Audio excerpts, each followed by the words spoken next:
Well, Kris, your team has won 8 out of its last 9 games. I think back to the end of the regular season where it was really bumpy for you guys. Lots of injuries, people coming and going from the lineup.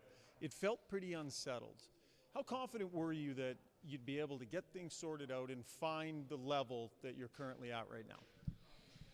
Well, the confidence is starting with your top players, and you knew where McDavid, Draisaitl were going to be, and then you just kind of work your team around them. But there definitely was some uncertainty for me, knowing what we had. When Evander was going to be able to come back in the lineup, Trent Frederic, there's just two guys that hadn't played. Well, I hadn't seen Frederic at all, besides 7 minutes in a game. Evander, last year obviously, but hadn't played for 10 months to know what level of hockey he was going to be able to contribute. But I think we, after a few games, you kind of know where those guys are, and they stepped it up a little bit quicker than I assumed, but it was nice to see. I wanted to ask you about Stuart Skinner. It's a couple years in a row now where you've gone to Calvin Pickard mid-series, and then Skinner has got the net back and done extremely well with it. What goes on behind the scenes when you have to make that decision, how he processes it, and why do you think he's been able to get over that and rebound the way he has? I think for any player, just the goalies are in the spotlights more.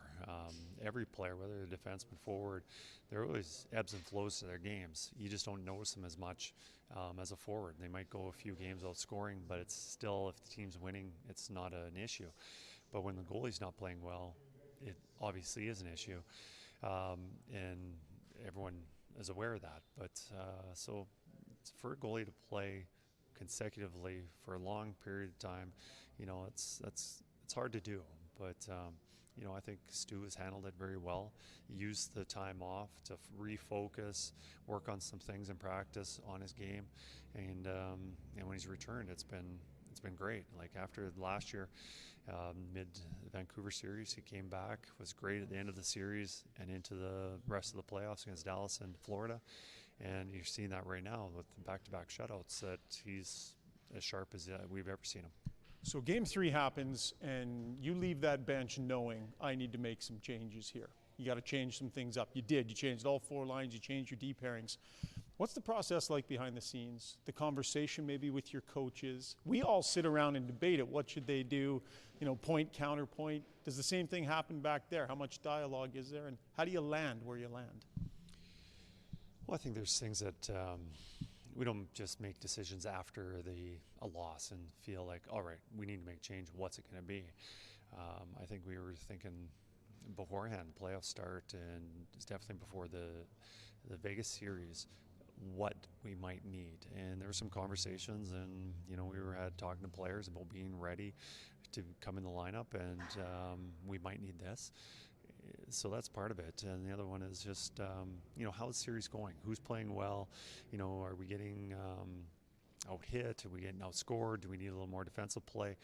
Having those aspects, and then we're at, I'm very fortunate to have a lot of good players that have different skill sets. So when we need a change, we can add those guys, whether that's more scoring with Jeff Skinner, we could insert. The other night we had a little more physicality, speed with Kapanen. We've got many options. Did you talk to your players about that? Do you deal them into the conversation at all, or does it have to be coaches? The players that are playing. Yeah. Like who might you want to be with? What do you think works? We talked with the players about, those are ongoing conversations right through the season.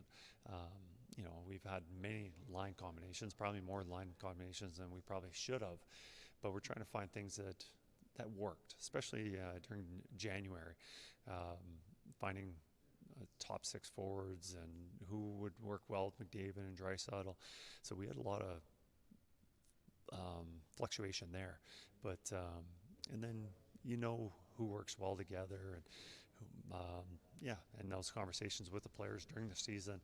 I think it's pretty difficult to have that conversation during playoffs, saying who do you want to play with now, because it's putting them in a bad spot also. So, but I think we've kind of done our homework throughout the season. Then when we have to make those decisions on the spot, we're in a good spot to do it.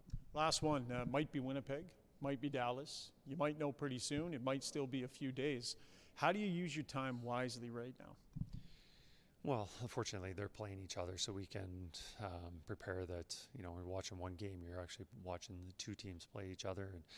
And right now, we're probably putting in, I don't know, 2/3 of our time in Dallas just because they are favored. They're up in the series, likelihood of them playing. Now, Winnipeg wins their next game, we'll start spending a little more time on Winnipeg. But I think it's a cliche that you want your team playing your system, and you want to get your team playing at their best. And you can get prepared for another team a little bit, but you don't want to overdo it because there's a little paralysis by analysis, just giving them too much information. So as a coaching staff, yes, we've got a lot of time to get ready for either situation. Enjoy some rest. Thanks, Kris. Thank you very much.